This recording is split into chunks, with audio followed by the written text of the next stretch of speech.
kamnu tolota nu goote gidduu nu galteetu gidduu nu galchite nuti humna kamnu humna keenya taate gooftaa waa maraanu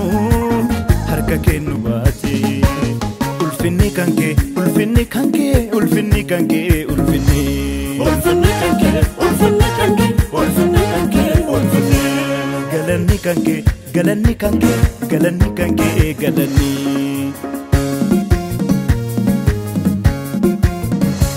Agalatomu makanke agalatomu makanke agalatomu makanke agalatomu makanke agalatomu makanke agalatomu makanke agalatomu makanke agalatomu makanke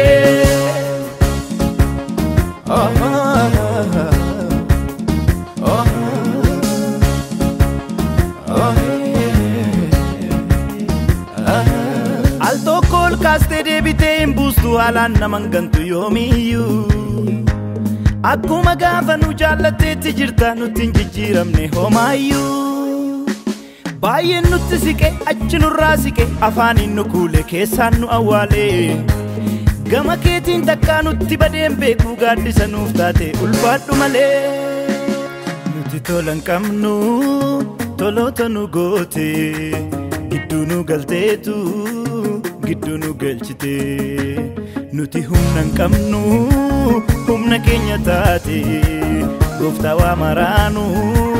harka kennu baate ulfinni kanke ulfinni kanke ulfinni kanke ulfinni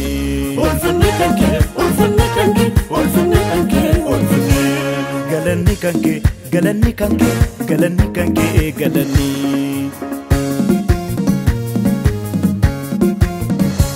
Agalatomu makanke agalatomu makanke agalatomu makanke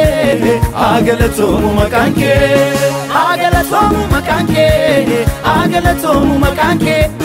agalatomu makanke agalatomu makanke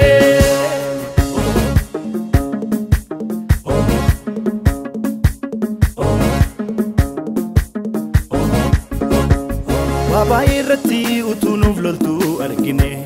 kiyyoo du'aa siin darbine siini farganne dhugaa yoomiyyuu ganamne sababa keetiif jiraanne Baba irratti utunuuf loltu argine kiyyoo du'aa siin darbine siini farganne dhugaa yoomiyyuu ganamne sababa keetiif jiraanne Gooftaa keenya ol jedhi Kenya ol jedhi Gooftaa keenya ol jedhi Jesus Kenya ol jedhi Gooftaa keenya ol jedhi Jesus Kenya ol jedhi Gooftaa keenya ol jedhi Jesus Kenya ol jedhi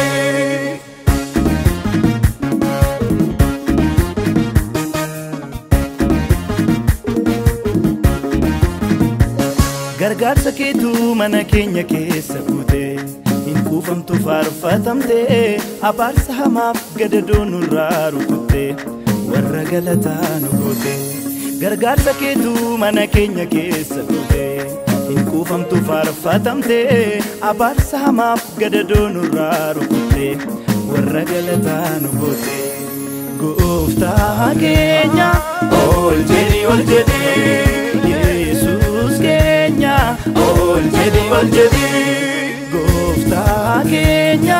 ol jedhi Jesus Kenya ol jedhi Gooftaa keenya ol jedhi